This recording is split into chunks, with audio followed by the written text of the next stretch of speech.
11 septembre, le plus grand scandale américain? Est-ce que je pense que le 11 septembre sera le plus grand scandale de notre vie et au-delà? Oui, je pense que ce sera le plus grand scandale de l'histoire de l'Amérique parce qu'il s'est produit sur le sol américain et parce qu'il est encore si récent que nous disposons d'informations pertinentes. C'est exact. Nous avons des informations enregistrées, nous avons des informations personnelles une fois que les gens auront compris qu'ils peuvent parler sans avoir peur d'être tués ou ostracisés. Et vous savez, ce qui m'énerve, ce sont les journalistes qui traitent les gens de théoriciens du complot. Eh bien, c'est tout ce que font les agents. Ce sont eux qui créent les conspirations. Je suis au courant. Je veux dire, non, mais sérieusement, je sais, ils ont des cours complets pour leurs agents sur comment faire passer les gens pour des conspirationnistes et les opérations de propagande conçues pour les discréditer. C'est tout à fait exact. Et donc, tout ce que nous voulons, c'est la vérité, bien sûr. Alors, Trump nomme des gens d'une intégrité irréprochable. Laissez-les étudier les faits. Je témoignerai sous serment de tout ce que je sais sur le renseignement, laissez ces 3000 architectes qui sont sûrs et qui risquent leur carrière pour rien, laissez-les témoigner sous serment. Des pressions subtiles ont été exercées sur les pompiers et sur les officiers pour qu'ils ne parlent pas pour des raisons évidentes. Vous savez ce que cela implique politiquement. Regardez ce qui est arrivé au chef des pompiers de Los Angeles. La femme chef de Los Angeles sort et dit que les ressources lui ont été retirées pour les incendies de forêt sur le terrain. Et que fait la maire? Elle la licencie.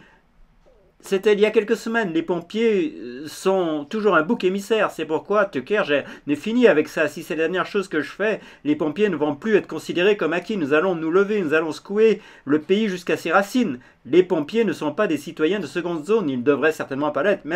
Mais s'ils parlent, ils seront mis à l'écart. On les traitera de fous. Même s'ils ont entendu des explosions, ce n'est pas possible. Ils ne peuvent pas être autorisés. Ils ont entendu des explosions? Oui, absolument, c'est enregistré.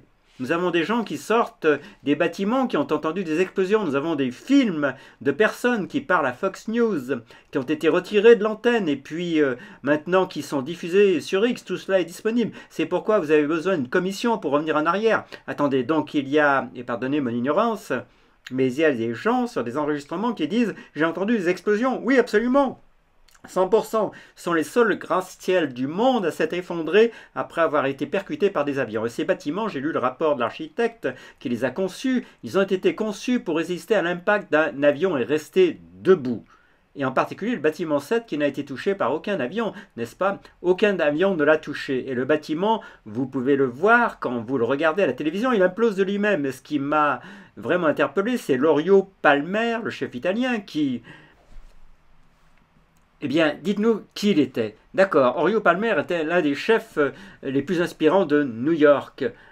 FDNY, en très bonne forme, avait une famille, deux enfants, est entré dans le bâtiment dès qu'il est arrivé sur les lieux, a pris l'ascenseur jusqu'au 40e étage, est descendu de l'ascenseur et vous pouvez l'entendre sur le système de communication dire « Je suis là au 40e étage, nous allons commencer à prendre les escaliers tous les 5 ».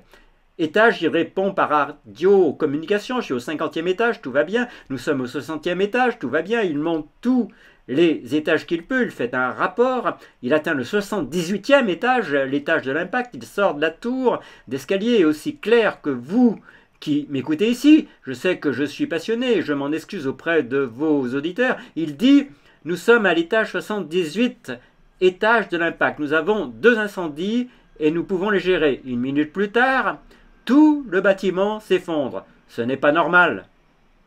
Ce n'est pas acceptable. Ce n'est pas ce qui s'est passé. Et cela est enregistré. C'est enregistré. Vous avez vu 3 bâtiments s'effondrer, en quelque sorte, sur eux-mêmes, imploser, ça ressemble à ça.